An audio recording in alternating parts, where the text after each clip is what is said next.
Hey everyone, National Master Sean Lei here, and in today's video we utterly humiliate and destroy a 1700 rated player with my favorite, Colle Zukertort. Let's see how we do it. Alright, we are 1658, halfway there to 1700. Let's get straight into it. Alright, so we got white. We're playing our first 1700 rated opponent. So let's see how the Colle Zukertort can fare against somebody this high rated. So let's play pawn d4. Our opponent plays pawn d5, pawn e6, pawn e3, bishop d3. We're just gonna play the super Colle Zukertort structure that we've seen many times before. Our opponent plays pawn c6. Absolutely atrocious move. Okay, this move is really bad. It does literally nothing except defend d5. But I'm not playing a queen's gambit here. I'm playing a Colle Zukertort. So I do not care about his pawn on d5. What I care about is my attack on the king side. He plays pawn c6, he plays pawn h6. What is going on here, guys? This is so bad. It's weakening his king so much. While my attack on his king is going to be so massive now. What is this? Pawn b5 without pawn c5? That's literally doing nothing. Alright, knight e5. If he takes me, I take back. Life is good. Strong structure here. We're going to castle here. We're going to play pawn f4. This is very good for us. This is nice. If he plays pawn c5, we just take. Okay, pawn f4 here. Now, this is a little bit of an interesting situation because our opponent has not castled yet. And he might be trying to play pawn c5. When our opponent plays pawn c5 in these positions, all you need to do is play pawn c4. His pawn structure will get ruined and you'll be very happy in those positions. So what I'm going to do is I'm just going to move my queen to h5. It looks pretty strong. Starts attacking f7. Maybe even have f5 ideas in the future here. My opponent is going to be a little bit in trouble here if I do get pawn f5 in without a hitch. Now my opponent plays knight c5. Now that's a move I did not really expect because I didn't really think he would play that. Because then he cannot play the c pawn up. And he plays here, and if he plays knight e4, I'll just take it, and now a new target has been acquired for us to win the game. Okay, our opponent plays that. We might play rook c1 here, maybe rook d1 first. In this position, I just want to wait for him to castle first. That's possibly something we could do in this position. Or we could just play something like rook d1, just develop our pieces. Now, I'm just thinking I want to make sure the move I'm playing is good. Knight here is good, pawn e4. What if I play rook e1 with the idea of pawn e4 in the future? That's definitely something I could do. Maybe we can play rook e1, bishop d1, play pawn e4. And it maybe pawn c3, move the bishop to c2 to snipe him on this diagonal over here. That's definitely something that we should be looking at. It looks interesting. I like bishop d1. Now my opponent castles here, which is interesting. It allows me to just move my rook into the game here to maybe start slamming his king. And his king's going to feel like it's going to be in a lot of trouble very soon. So our opponent needs to think fast and needs to make sure that his king is safe. Otherwise, I'm just going to checkmate him extremely, extremely quickly here. And that'll be easy. It'll be an easy game if he does that. So while we wait for our opponent to try to navigate this position, oh, I guess he navigated it pretty quickly. So he plays this move. I'm just going to play rook g3. I guess I could play rook h3 with idea g4, g5.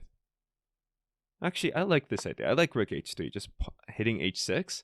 It's forcing my opponent to do something about this, because otherwise I'm going to get g4, g5 extremely quickly, and our opponent will be in a tough situation. He might have to play f6, but then I have knight e4 and knight f3, and knight g5 is coming in. There's a lot of dangerous things for our opponent here, and if he's not careful, we will just win the game here. So let's think about it. Okay, knight f3, pawn g4, pawn g5. Like, all these moves look very simple. They seem pretty strong. And our opponent plays this now. Now, this is interesting because I can capture. And our plan of beating up this guy, this knight on e4, is as strong as ever here. Or we can play bishop d3 to pin him. Actually, bishop d3 seems very strong here. It's a pin. We're threatening to win a pawn. And it brings our bishop back to a very nice diagonal. Our opponent might be forced to play pawn f6. But then we just take him. And then we win the knight on e4. We win a lot of material here. And we basically just win the game. It's pretty simple, to be honest here. I think my opponent is in a lot of trouble here. I have huge attacks against his king. He has literally nothing on the queen side. And his center is falling apart. This is why when somebody is attacking you on one side of the board, you do not, and I repeat, you do not spend all your resources defending. This is a mistake I see a lot of people make. They just defend, defend, defend, and they think that's a way to win. But that is not. That is a way to lose. Chess is an aggressive game where the person who attacks the opponent is generally the person who's going to win. Now, my question here is, I know that there's an easy way of winning. You just take on f6, win on e4, you win the game. But that seems kind of boring. Let's see if we have some cool tactics, like knight takes e4, he takes my bishop. Do we have some cool discover attacks here? Knight f6, king goes to h8, capture on h6, pawn captures, rook captures, and I don't think we have a mate there or anything, which is unfortunate. That would be pretty cool.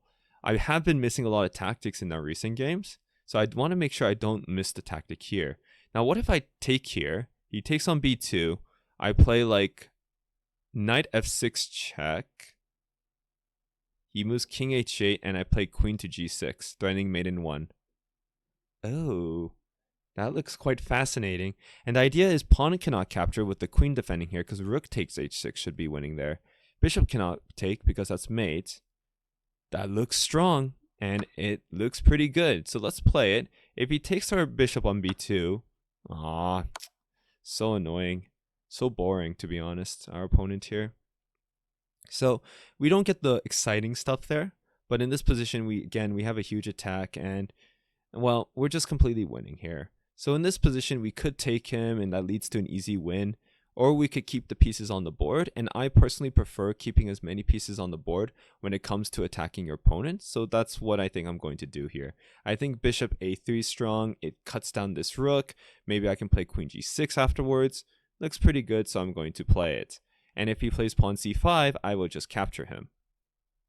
And we're good there. So a boring move our opponent can play is bishop e7, which is what it is. Maybe we'll capture him, maybe we move back. But the idea here is we have a huge attack coming in, especially if he does like this. We can play queen to g6 with the idea of playing queen h7 and, queen h8. We even have ideas of rook takes h6. The position's nice. Like, the position's good. It's really nice here. If my opponent was smart, actually, I don't know if he's smart here. Like, there's a lot of things happening here, and he's threatening. I'm threatening a mate in 1 here. So my opponent does need to react with that because he can't even move the king to f8 because my bishop is cutting down over here.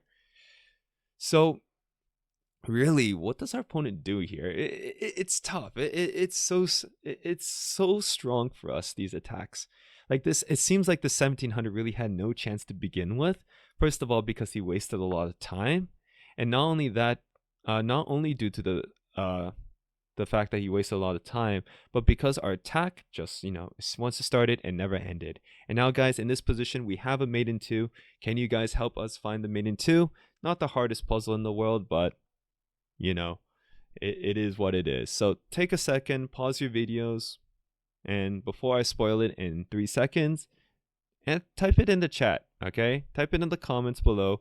Let me know if you guys can see the mate in 2. And if you do, congrats, it is queen h7. King goes to f8, it is forced, and queen to h8 is indeed checkmate in this position. Now, our opponent doesn't let us do it. This is the reason why a lot of people, chess games really don't end in checkmates anymore, because people are cringe and they don't let you just checkmate them. But otherwise, we still won in a solid 23 moves with a Colle Zukertort. And just to let you guys know, as I was climbing the ladder, as I was getting better and better in chess, the Colle Zukertort was one of the openings that gave me a lot of easy wins like this one.